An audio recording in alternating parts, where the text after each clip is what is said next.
Hey everyone, we're going to do a video on simple interest today. I know the page says simple and compound, but I feel it's more beneficial for us to do one concept at a time, where because as you can see, the formulas are very much different. Whereas simple interest is the formula I equals P RT.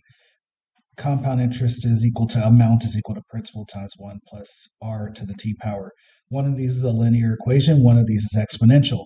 So they work a little bit differently.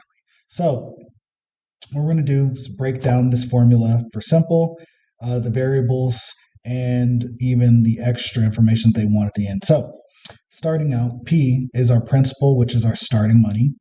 R is our rate, which is expressed as a decimal, or we can write it as a percent, depending on if you have a calculator. Okay, it'll always be given as a percent in word problems. The other part is time is in years. So, example, if they were to give you, I don't know, 15 months, don't know why I chose that example, but if you divide that by 12, let's just go ahead and show because we'll use our calculators. 15 divided by 12 would be 1.25 years.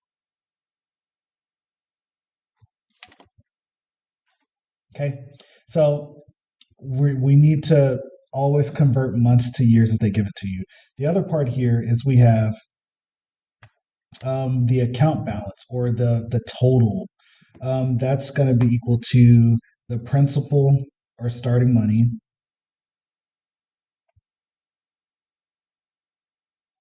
plus interest earned.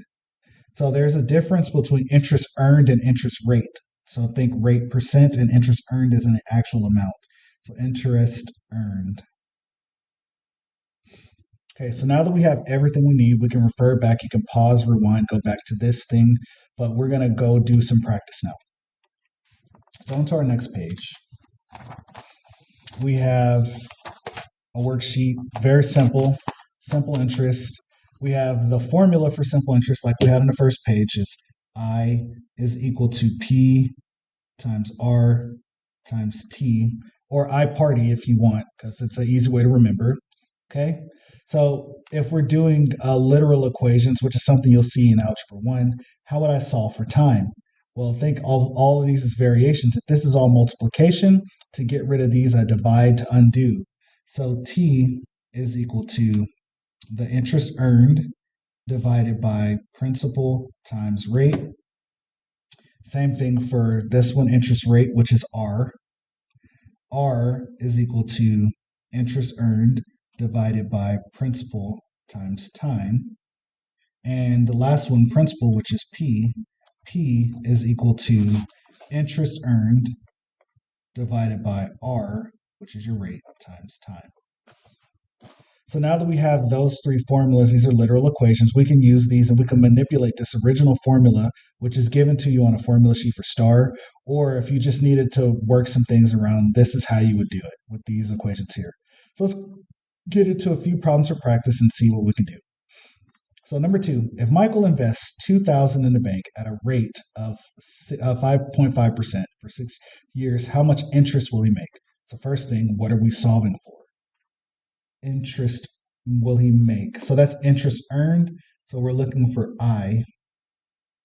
We know the formula, which is P times R times T. So we just need to figure out what's what. So what's our starting money? Our starting money is P. Our interest rate is 5.5%, and T is 6. So if we put it all together, we have 2,000 times 5.5% or 0.055 because I divided it by 100 because that's what a percent is, part of 100. Okay, and that is also multiplied by 6. When we multiply that all out, we should get a smaller number because interest earned should be smaller than your starting principal. So let's go ahead and multiply that all out. 2,000 times 0.55 times 6. Okay, so our interest earned is equal to $660. Okay, so pretty straightforward that one was. Now, what happens when And I'm going to skip around because I want you to see different examples where they're not just asking for interest earned. We're looking for what is our final amount? What's our total? What is our, and let's go ahead and go up a little bit. What if we have to solve for different variables? So if we have, done this wrong. There we go. Sorry about that. Technical difficulties and whatnot.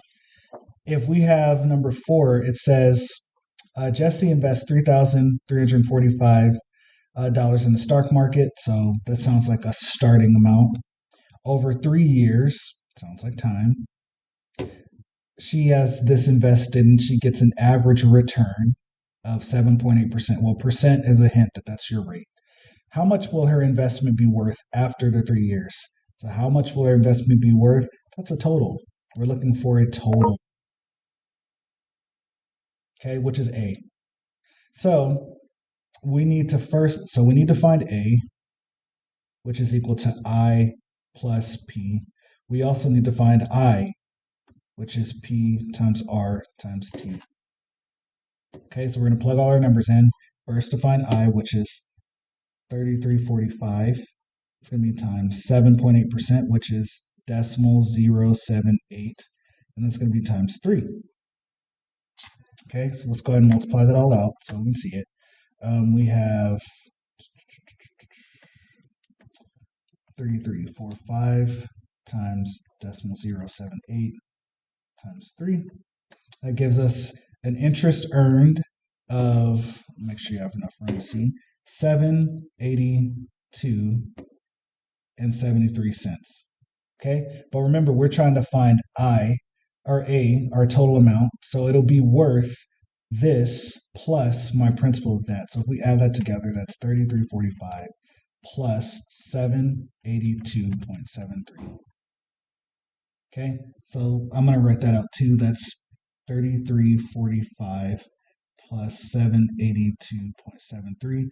Our total investment will be worth $4,127.73.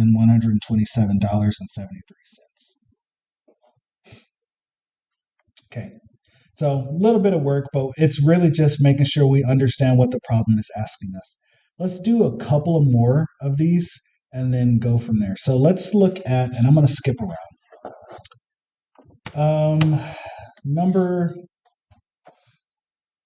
Let's do number 7. It's not a ton of words there, but still we need to figure it out. At what rate would you need to invest $12,000 and make $2,880 after 8 years? So they're asking for R, right? So R is equal to question mark because we don't know. We know we have a starting amount. We know we have interest earned, and we know we have T. So we put this together to say R is equal to interest earned divided by principal times time. So we put those all together. That would give us 2,880, okay, divided by 12,000 times 8. So if we multiply that all out at the bottom and then divide, in fact, we can do it all in one step on this calculator. It's pretty wonderful. That is 2,880.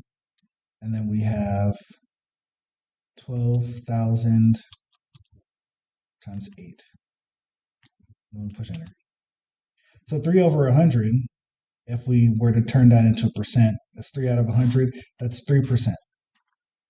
Control enter if you just need to see. 0.03, so 0.03 or 3%. Okay, so these are pretty straightforward problems.